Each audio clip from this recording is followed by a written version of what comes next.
Hello and welcome, Marguerite. It is so nice to have you here.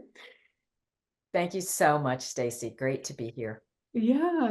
So today we are talking about your new book, which I have it here, The Secret Life of Mother Mary. And I have to tell you, this book has been like a turning point for me in my life. And I know we'll get into the details here in a moment, but before we begin, I just wanted to hear a little bit about you and the work that you're doing in the world. Yeah, this has been quite an evolutionary road. I presently am the founder of Seven Sisters Mystery School, and I offer classes and cacao ceremonies and one-on-one guidance through that. And of course, I've been writing my books. That's my fourth book now, the most recent one, The Secret Life of Mother Mary. But I'm a practitioner myself, so I'm continually working in the realms of meditation, sacred medicine to balance myself, heal myself, and pull through new information. And so I'm like a weave between the intellect and the intuition. I'm Mm. continually reading material, and then I'm reading material, from the Akashic records. So that's a little short story of what I'm doing. Of course, lately and really in the past decade, I've had quite a focus on Mother Mary and Mary Magdalene through the books, through the things I've been teaching, and so that's been very exciting. Yeah, and so that actually was my next question. Why Mother Mary? Why Mary Magdalene? At this time on planet Earth, what is drawing you to them? I was brought up Catholic, right? Then kind of left the church, but those figures were always sort of in the back of my mind. And then when I was in my 30s and I had my awakening to the goddess, the sacred feminine, I started learning about all these goddesses all over the world. And two of them were Mary Magdalene and Mother Mary. So that was a time when there was a lot of work about Mary Magdalene coming out, and I read that insatiably. I started creating my own slideshows and teaching about her. And then I went to graduate school at the California Institute of Integral Studies, and I moved out to California. And through those studies, I was introduced to mentors who were very much, um, these academic giants who were very much into Mother Mary and various versions of the Madonna. So that helped me sort of get into the more academic energy around Mother Mary. And then living in the Bay Area for 20 years, I started putting all of that together again as I was researching, I started researching into virgin birth. And of course, Mother Mary was intimately involved with that. So I did, all this research on Mother Divine Birth. I started teaching in the Bay Area, and I started getting invited to do more kind of sacramental ceremonies that also had the intellectual information. And so it's just been an evolving process, a weave over the decades. Um, and through that, I realized that, okay, these two Marys are not just academic or historical figures who are like interesting role models, but they literally are living presences, Mm. in the on the other side of the veil, so to speak. And you can work with them, contact them for your own personal healing as well as your own spiritual awakening. And so it's been all of that woven in together. It's a continuous path.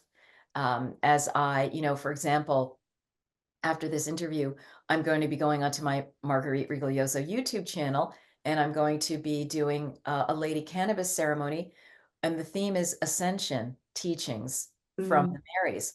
What is Ascension? What's that all about? And, I will be pulling through higher level information than I know cognitively through that from them. And this is part of my process. Yeah, I love that. And I love what you're doing because yeah, I was raised Catholic too, and I do love how they have so much more space for Mary than other. But yeah, it's what I've always felt is it felt more like this path that Mary and Jesus are on, and we are here to observe it. And Hmm. what I love about your work is I feel like it really is an invitation to not only observe it, but actually walk that path with them. That's And right. yeah, and be in like this co-creation with them. Absolutely.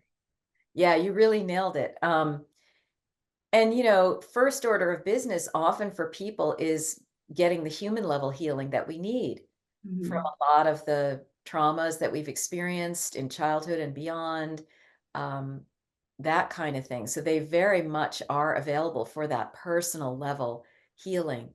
And then for those of us who want to walk a more sacred path of love, of service to the healing of others, of the betterment of our planet, they're very much there, on many different levels to serve as those soulful mentors for us. Yeah, I know I did one of your meditations with Jesus and Mary Magdalene, and I am still mind blown at their presence in my life after that. And yeah, I would love to have a whole separate conversation with you about Mary Magdalene. Yes. And in your book, you say like, yeah, Mary Magdalene is kind of the sexy one, and we're more familiar with her. And but then there's Mother Mary, and it's like to me, that's such a reflection of like our portrayal of moms.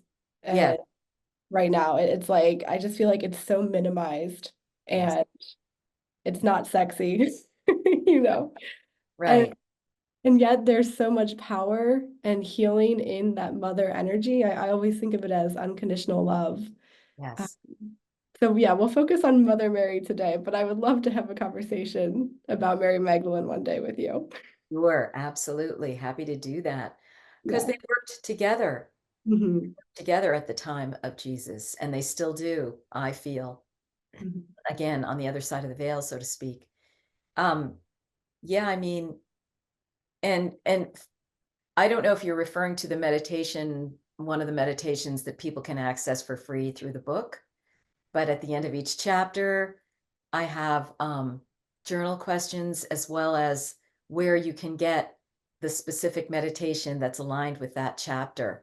So people have been signing up for those, really enjoying them, having direct experiences of Mother Mary and Mary Magdalene for Mhm. their healing, for their elevation. So, yeah, you can go on and get the book and then have a lived experience right now, Right. going much further. Yeah, no, I love that you're bringing that up. No, it was a completely separate meditation, but these meditations in the book are incredible. And when I first got this book, I'm like, okay, I'm gonna read more about Mother Mary. And then like as soon as I was diving in, it was like, oh, this is a whole transformation Yeah. and personal experience. And I love that you created it that way because it is like, and you speak to that in the book, like Mary is it's all about your own experience and she'll meet you where you are. Exactly. She'll meet you where you are. She'll help you with what you need. And if you want to raise your vibration, she'll help you with that too. She'll Mhm. help you with your career. She'll help you with your real estate. I've had those stories in there, about my own experiences of striking synchronicities that seem very much connected with Mother Mary. Yeah. So maybe let's dive in for a minute about Mother Mary.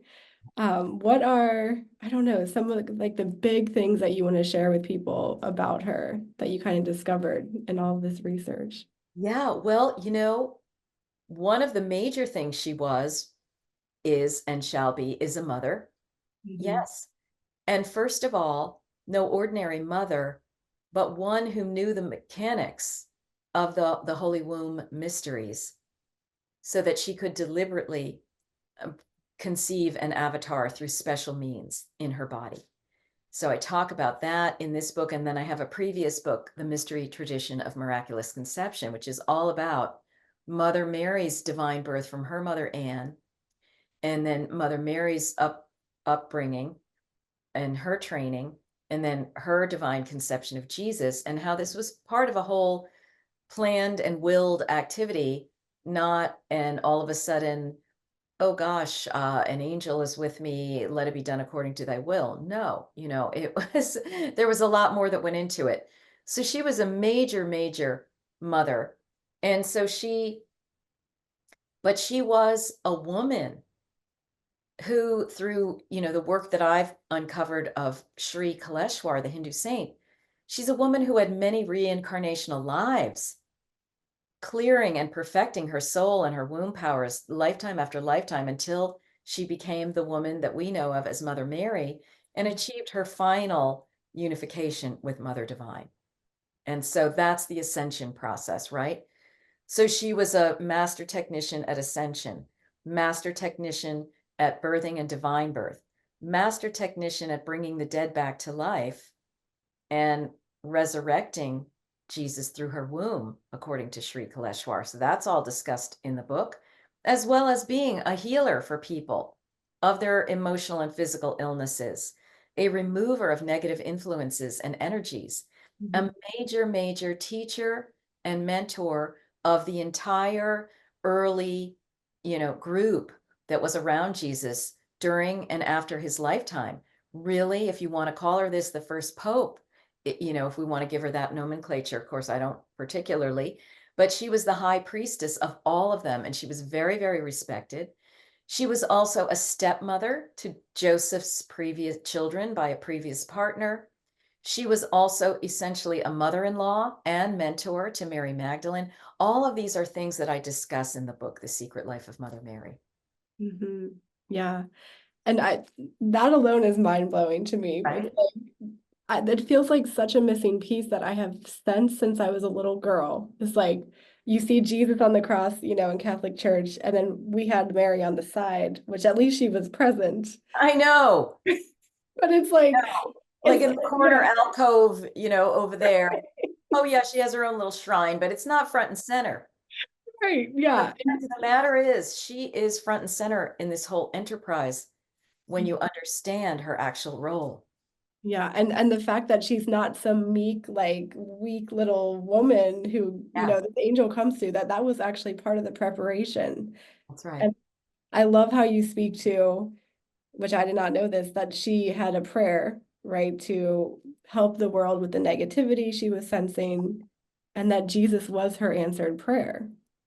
Yes, exactly. According to Sri Kaleshwar, right, the Hindu saint who lived for 36 short years, had his passage in 2012. Yes, she, of course, being a meditator, being an oracle, a channeler, she was in communion every day with the divine and Mother Divine.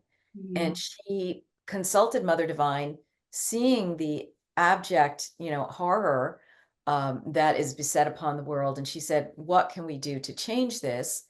And at that time, she was told, "Well, you cannot physically take this on yourself because you are the feminine, you are part of nature. So you Mhm. need to give birth to an other, a form of, as Sri Kaleshwar says it, Shiva, the masculine, who will then take on that role of the sacrifice, the one who will transmute these energies uh, Mhm. through what he does in the lifetime. Of course, always in coordination with her and Mary Magdalene and Mother Mary's sister, which we Mhm. don't hear about, another Mary, because this was a priestess title, Mary. And so yes, she put out that plaintive prayer to Mother Divine, and this was the response she got. And then because she was a master of the womb mysteries, she was able to figure out how to quantumly work with the light matter interface and the biology, spirit interface to parthenogenetically, all by herself, conceive this child. Yeah, it's like I have to take a breath there because it's beyond anything that I can imagine, and yet I feel that it resonates so deeply. Yeah. Yeah, it kind of makes sense of it all. Like we're brought up with these somewhat ridiculous sounding things that we're meant to believe, Mhm. no explanation, Right. and everything cut off of it that would help us understand what that was all about. And through my work on virgin birth over years prior to my writing about Mother Mary, I saw all of the symbols and codes and methods and everything in ancient Greece, Mhm. in the ancient Mediterranean world and beyond. There are stories of this all over the world. So I did a whole bunch of research into this and realized, oh, this is an entire priestesshood Mm-hmm. alive and well on the planet in different periods. And Mother Mary was part of that in, her Hebrew lineage. Mm-hmm. Yeah. And so, well, so, the women that I typically work with are highly creative, highly intuitive, and it's like they're piecing together a map for this new earth that we're bringing in, and like they're not even sure what they're bringing in, but it's all from intuition and from their creativity, and I always encourage them to create from the womb space.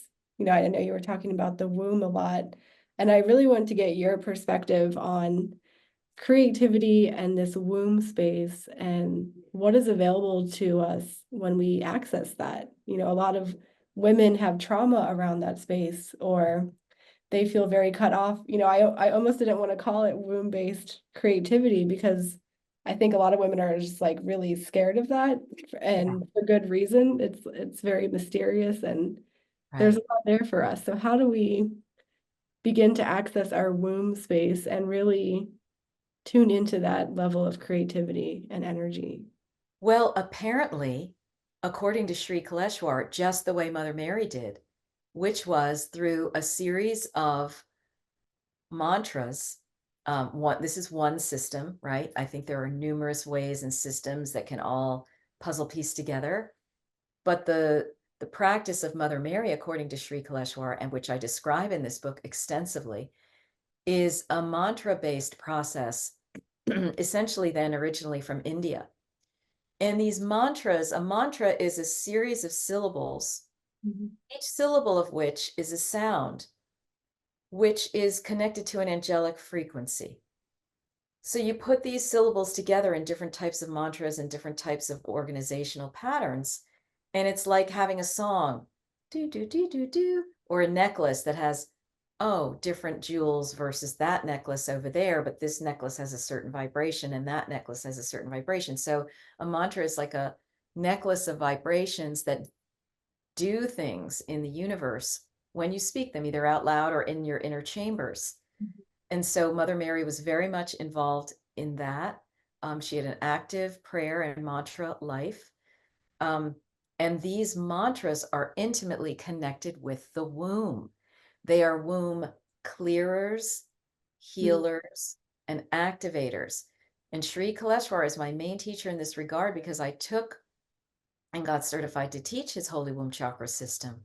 And it's all about this. It's all about also working with these sacred diagrams or drawings known as yantras that represent the woman's womb, that represent the cosmic womb. And you meditate on them, you look at them while you're doing the mantras and so forth. So these processes and understandings have a real transformative effect in your body, mind, spirit. And it's what I got involved in over a 3-month process. And, Kaleshwar says that Mother Mary and Mary Magdalene and Jesus use these practices. What it is it's unleashing your womb power, and Mm. that it is a tremendous creator power for what? Creating children, creating anything in the world, for healing others, healing people at a distance, for carrying amazing transmissions that people can feel when they're in your presence. And yes, it's related to the arts, it's related to manifestation, it's related to all these things. It really is the seat of the woman's power. And Mm. that's why Kaleshwar said that a woman is actually more advanced than a man, and that male adepts know that they need to connect with the womb of the mother or the womb of the woman in order to really get their power.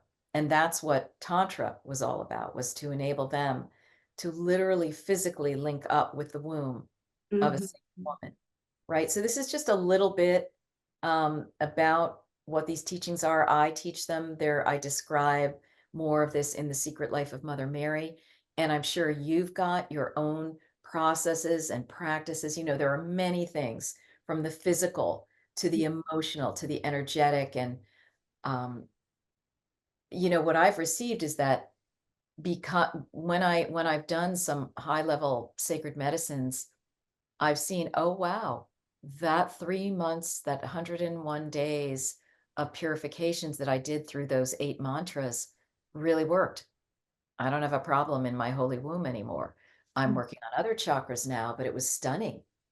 Like, Mhm. I really get the verification and the validation um, of this process and practice that the Marys and Jesus were using. Mm. Yeah, yeah, it's like it's empowerment, right? I can't think of any better empowerment than working with this energy and really reclaiming our ability to create and reclaiming our role as creatives right now. Right. That's right. Putting the locus of your attention in your womb instead of in your head, Mm. the difference, right? Hmm. And also, Sri Kaleshwar has a 2 mantra process for people to conceive a divine child, for a couple to conceive what he calls a divine child. So that's in these teachings as well. And it's it makes it open to everyone. It's not just Mother Mary or Hmm. Mary Magdalene and Jesus to whom these processes were open, and for whom they are not the only ones who were capable of it. If Hmm. you get into this stream again as just one stream of possibility of teachings and methods, you can do this, and you can conceive a higher vibrational child through this mantra practice with your partner. Wow. Yeah. And just bringing that masculine energy into it too, that piece. And I love like, yeah, that's you speak to that in the book. It's like it's not this feminine overpowering the masculine. It's really these two coming into harmony with one another. That's right. Even for the women who were not involved in tantric union, Hmm. but were involved in parthenogenetic union, they always needed a kind of a male ally or Mm. guardian. And they were told that these were their husbands, but they really weren't. Like, Joseph wasn't really Mary's husband. He was her energetic guardian. Wow. Her mother Anne had a partner named Joachim. He was really her guardian. Mm. Sarah, the companion of the biblical Abraham, was really not in a formal marriage, but he was her priestess guardian. Wow. Okay. Elizabeth, the mother of John the Baptist, who conceived him miraculously, basically at the same time of Mother Mary, had Zechariah, who was basically her guardian protector. So these men were working it, Yeah. right, in tandem. This is like, if you will, an Essene project. That's one way to look at it, that they were part of the ancient Essene orders, these Mm. high level mystics that were walking around the ancient world, taking part from pre-Judaic, part from Greek, going way back. They were at the foundation of all the esoteric teachings. Mm. And that's what these people who walked the planet that we know of as Mary and Jesus and Magdalene and the others were all about. It was a Christic, Sophianic mission. Yeah. Understand it that way, it takes it way out of the pedestrian, oh, fishers of men, and oh, healing that lady of her bleeding, and oh, these stupid people, buddy da. No, there were levels of initiation that people could access and go through. And you read about this when you start reading the ancillary apocryphal, gospels, the suppressed gospels, the Gnostic gospels. You start realizing what they really were doing, and it's breathtakingly esoteric as well Mhm. as incredibly practically healing Right. for people. Yeah, it's this reminder to me that we have access to this. This isn't some like fairy tale, right? Like Oh, we in can right step in. now. That's why I feel like Sri Kaleshwar's work was such a bridge. Hmm. I talk about, my own deep emotional movement when I learned about these things from his teachers, Yeah. his students who are now teachers. So one of the things I wanted to ask you too was, you said we talked about the womb and then there's the heart chakra. Can you speak to the connection between these two. I feel like myself included, like so many of the women that I work with and myself, we get like stuck in this heart chakra. Yeah. And it's almost like this is an initiation, this love, but then to go deeper into the womb and to really see how those two are connected to one another. I'm curious about your perspective on that. In the Holy Womb Chakra teachings, Mm-hmm. Eshwar is quoted as saying, the womb is nothing but prema, which is love. Mm, It has to be. It would never be able to be a creative force, portal, or energy without mm, the love of Mother Divine, the love of the great cosmic mother. So women have that energy within them, that prema, that cosmic loving creativity that can bring wow. forth children, that can bring forth projects, that can bring forth art, Yeah. is an act of love. Yeah, I always say creativity is love in action. That's exactly it, you know? And there's really a figure eight that Mm, unites the heart, the third chakra of will, and the womb. And you can visualize a golden thread figure eight going around those, either a singular thread or like a three-dimensional kind of um, what would you call it? Those things that have the time, the sands that go through the oh, the hourglass. hourglass kind of Yeah. thing. Okay. And you can link them up together. Mm, So you can bring heart energy into your third chakra and your womb. You can bring womb energy into your third chakra of will and your heart. You can mm, bring will energy into your heart and your womb, but you're balancing it. mm-hmm. Not one is not out of control or overactive or underactive. Right. So that's the Kundalini, like where we're weaving together all these chakras again, balancing them, having them work in harmony. Yeah. And I love there's a meditation in your book where at one point you talk about bringing your head, your heart, and your womb together and like living from that space and the profound shift that happens in your life. Like I can say from experience, it to me, it's like, it's not like, oh, I'm there and I'm going to stay there forever. It's this constant return to that space. Exactly. Yeah. Exactly. Falling in love again and again, as a teacher of mine that recently said, yeah, returning again and again, because being in 3D, even they had it.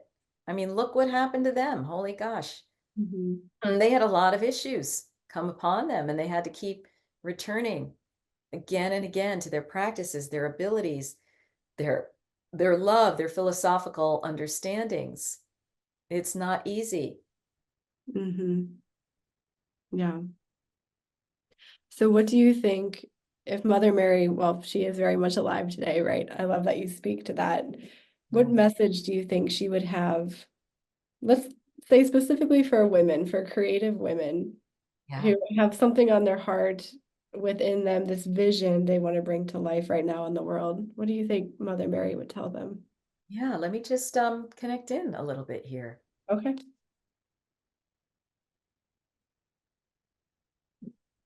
I get a sense that she offers us her loving excitement. She's so um happy for this bubbling up, this reawakening of the women, because she always was a champion of women, as I discuss in the book, and people can see the living evidence of that historically. And so, of course, she's all about that. And I sense her saying, I'm here and available in whatever way you wish to call on me, to help you. And I'm also uh, just supporting you uh, from afar, whether you bring me into your life in a closer way or not. And keep going, keep doing what you're doing. This is the manifestation of the advent of Jesus, and all of us on the planet. And you are this second and third and fourth and fifth and infinite coming. Mm. So keep doing what brings you excitement, joy, fascination. And remember that we, as energies, as consciousness, are here to help you at any time. Mm. That's what I connect in with when I feel her around Mhm. that question. Yeah. A lot of Yeah. excitement, a lot of excitement, because they need us, like they did a lot of the hoofing 2,000 years ago. I mean, I am somebody who does believe they walk the planet, and Mhm. I believe that they incarnate as something of a group again and again on the planet and in different cultures and things like that. It doesn't diminish their earth walk as Jesus, Mary, and the Marys. It's more just like it's a renewal, it's a refreshment, it's a reincarnational schema that needs to happen again and again and again to help the earth plane as it goes through its travails, its awakening, Mm. Um, but there's something particularly amazing about this time and our connectivity and what we're doing and what we're awakening to that is quite remarkable. And it's almost like the fruit is being born now. Mm. Yeah.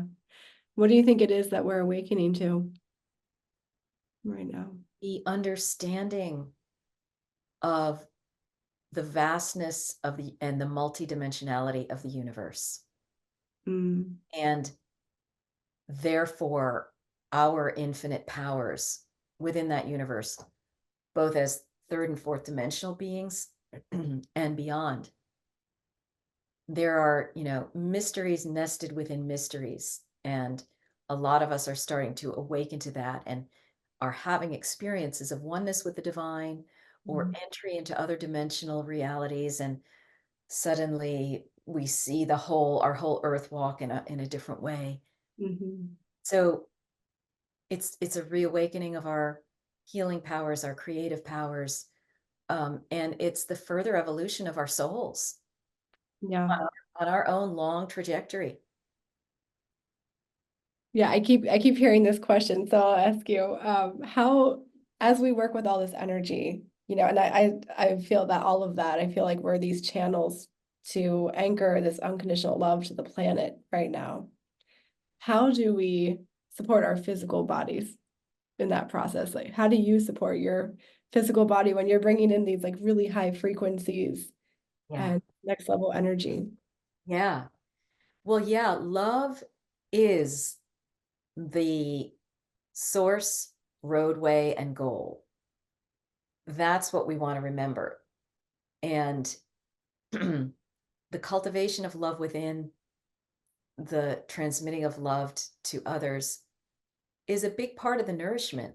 Like it literally can be a part of a healing physical nourishment for Mhm. ourselves. So every morning connecting with your heart, seeing it as a source point of Divine Mother, and that there are petals like the 12, it's a seed of life imagery that Mm.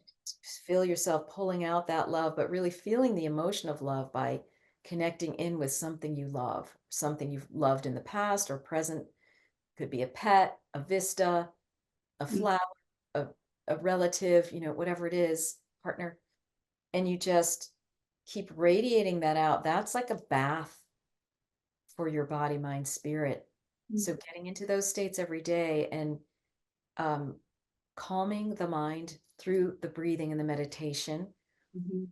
part of that, or that could be the prelude to the heart math um, aspect.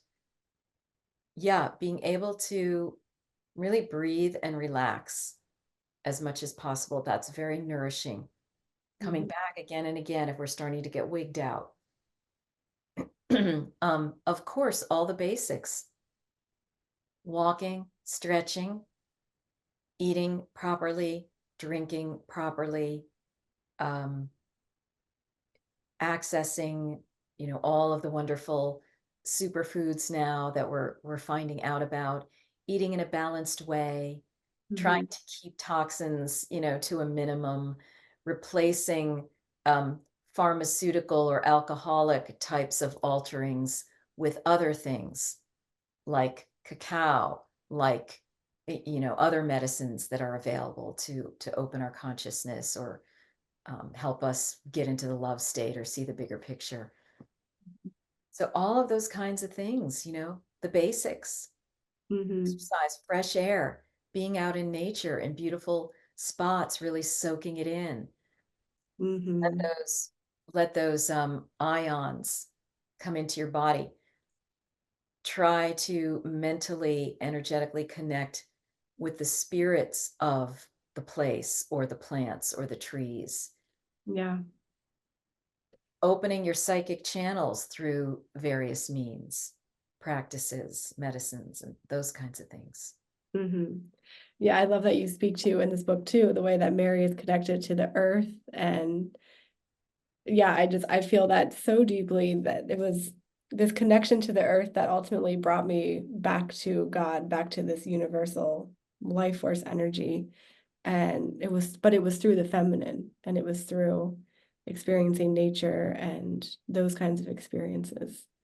Absolutely critical, like one of the most surprising things in this research was when I realized, oh, Mother Mary can be connected to the fairy realms. And Mhm. moreover, she actually is. And that was through various researches, like even into the medieval times and the Mhm. Renaissance, where every single flower known to humanity had an association with Mother Mary. I was like I had to start opening my mind and realizing, what am I looking at here? What is that? Right. And then realizing from the oracle space, oh my gosh, it's talking about her as a fairy. It's talking about her as a nature spirit. In fact, recently I was in a cathedral that Mary, Queen of the Worlds, up in Montreal. And I was just like, Mother Mary, why do I just feel flat in here? And she's like, because I don't dwell in cathedrals. She said, I dwell out in your yard. Mm, I'm like, oh, right. yeah, yeah. So what my work is doing, as it turns out, is weaving together everything. And Mother Mary was a temple weaver. And Mhm. so I'm starting to understand what that was. It wasn't just about her creating fabrics. She was weaving all right, but it was like on a quantum kind of level. She was bringing together what had been torn asunder in these traumas and cataclysms that have beset, the earth plane and the human race. Mhm. And so I loved how it was like a Hindu saint who kind of returned Mother Mary to me in a bigger way than ever before. And Right. how I realized she's connected with the fairies and she's connected with even these fantastical beings that we would say are completely unreal, like unicorns. But there's a whole tradition Mhm. in medieval and early Renaissance Europe of Mother Mary with the unicorn. What's that about? Let's open that with our oracle eyes and open the curtains. Oh my gosh, look at what's in there. Eden. Yeah. Okay, the real meaning of Eden. That is, Mother Mary is the governor of that. And so it's these kinds of unfolding mysteries and these kinds of weavings together that make this an endless project. This is an endless tapestry that we're all involved in. I'm not the only one. I've maybe suggested some interesting ideas, but lots of people have been either already doing this or that then once they hear this, they start getting very, very activated.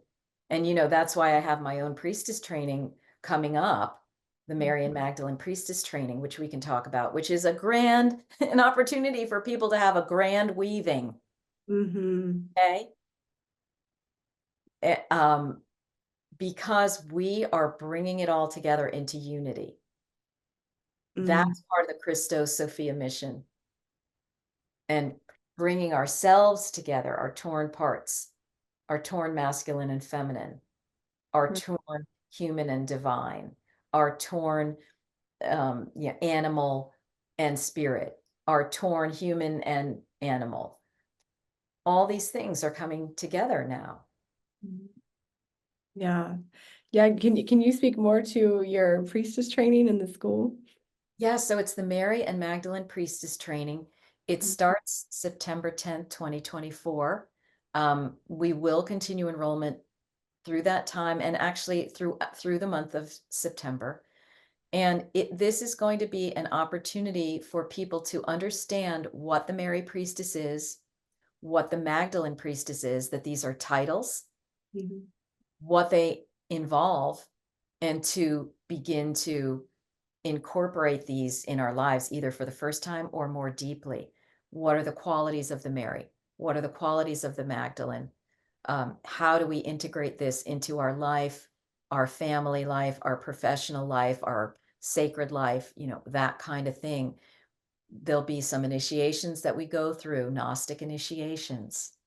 There will be some work, very light level with like um, Mama Cacao to help Mm. as a sacrament, to help open the consciousness.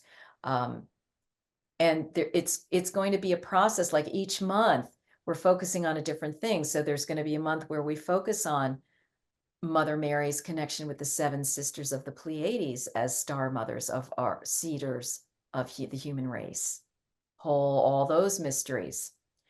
Mother Mary's connection, Mary Magdalene's connection as guardian watchtower of humanity. What is that? How do we become that? Or how do we amplify what we're already doing? The connection again with the fairies, with the dragons as real things, they're encoded in indigenous traditions all over the world. They're not like fake, stuffed animal realities. Okay. Right. The unicorn, what's that all about? Opening us back up to Eden. And then, of course, the personal healing, the heart activation and opening, the development of the light cloak that's Mm. intrinsic to us, the connection with our Sophia wisdom, because these women are based in Sophia knowledge. So it's going to be a wonderful journey, adventure of joy, fascination, practicality. People will learn a new way of doing hands-on healings, the anointing of the sick, doing baptisms for self and others. What is baptism? It's not just a thing to make a kid cry, you know. Um, what is anointing? Okay, how is this getting us to our next level of our soul's evolution and Mm. be of service in the planet, be it just sitting there and being an emanation of love to your family, or be it being out there like you are and, many people are in whatever way um, fits them. And there will be a process of discovery for everybody in this training as well. Mm. Yeah, no, I see when you share all that, I see like keys, like just kind of Yeah, opening up. absolutely. Each one is another treasure chest Yes. or another door to another whole reality. But this is about our awakening, our joyful awakening. And as you mentioned, the co-creation of this new earth, a simultaneous coexisting reality in the third dimension that does not have to be taken down by all the stuff that's been put upon us. Mm-hmm. Yeah. Okay. Yeah, I see it crumbling, but then this rising up. But it's more like it's not like a skyscraper. It's like a tree growing from it That's all. right. Organically. Yeah. It's, my friend David Todd a couple of years ago said, it's the time of the great destruction and the great rebirth at the same time. Yes. Like we are in it. Like, oh my gosh, what am I going to focus on today? Is it Yeah. crumbling or is it rebirthing? Right. Am I taking something down or am I putting something together? Right. Or am I being taken down or am I being put together? So because a lot of people are having our breakdowns, which are really breakthroughs right now. It's like anybody who has emotional material, which is most of us, Mhm. is feeling it right Yeah. now. and that's why the Marys are here. They are such helpers. I mean, I pray with them, I meditate with them, I go into medicine ceremonies with them. Um, and they help me personally get back on the rail when Hmm. I've come off, Yeah. which, it's like you're saying, it's a daily process, really. Yeah. Yeah. I guess the final thing I'll say is, you somewhere in this book or a meditation, you speak to wrapping this like this blue energy of Mother Mary, like this cloak, right? Just kind of around any part of your life that needs a little extra love or transformation. And I've been working with that since, and it really has made a difference. And just like imagining this just really beautiful mother embrace around yourself. Absolutely. Yeah. Absolutely. That mother embrace is something that we never get over needing, no matter Hmm. how old we are. And in fact, as we get older and sometimes feel more and more vulnerable, we need it even more. Yeah. And yes, that blue cloak, it came to me again recently. I Mhm. had it activated in a medicine ceremony, and I'm like, oh, wow, the blue cloak again, you know. Um, Right. and it really is a strong vibration of Mother Mary. Mhm. Yeah. Yeah, I'm so grateful for you and for this work. And yeah, this book is a revelation. It's like Um, a drink of water in a desert right now for me. It's just, I want this to be required reading for so many of the women in my life and some of the men. that's And a great yeah, Christmas present, right? yeah, Or birthday present, because it's very readable. Some people read it in a day. You yeah, know, they're telling me, "Oh, I read this yesterday." And I'm like, "Wow," because there's intense stuff in there. But the thing is, it's all meant to go down with a spoonful of honey.